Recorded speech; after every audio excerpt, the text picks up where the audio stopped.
ο Σοκράτης. Εκ μέρους όλων των συλλόγων της Ανατολικής Αττικής που πραγματοποιήσαμε σήμερα η παράσταση διαμαρτυρίας, θέλουμε να πούμε από καρδιάς ότι είναι σήμερα εδώ μαζί μας. Είναι ο Γεωργάκης, αυτόν που το στερήσανε το σχολείο για πάνω από 2 μήνες. Είναι μαζί μας η συναδέλφισσα η Παρασκευή, αναπληρώτρια, που την απολύσανε, την απέλυσε η Διεύθυνση Ανατολικής Αττικής μετά από 14 ημέρες σύμβασης.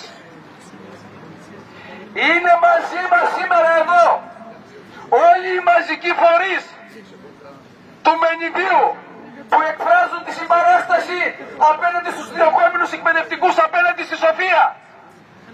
Είναι μαζί μας οι δεκάδες σύλλογοι της πρωτοβάθμιας εκπαίδευσης και η ΕΛΜΕ που καθημερινά στέλνουν ψηφίσματα και είναι δίπλα στους εκπαιδευτικούς και στη Σοφία.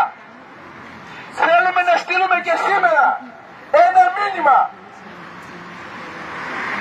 προς τη συμμορία της αμορφωσιάς, δηλαδή την εκπαίδευση Ανατολικής Αττικής, την περιφερειακή εκπαίδευση πρωτοβάθμιας και δευτεροβάθμιας Αττικής, το Υπουργείο Παιδείας, αυτοί που στερούν από τους μαθητές μας το δικαίωμα στη μόρφωση, το δικαίωμα στη γνώση, ότι δεν θα τους περάσει εάν σήμερα κρύβονται όπως οι ποντικοί, εμάς θα μας βρίσκουν μπροστά τους.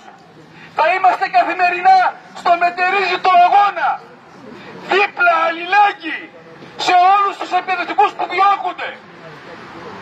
Δεν κάνουμε βήμα πίσω από το όνειρό μας να μορφώνονται όλα τα παιδιά να παίρνουν στο 21ο αιώνα τη γνώση που τους αρμόζει.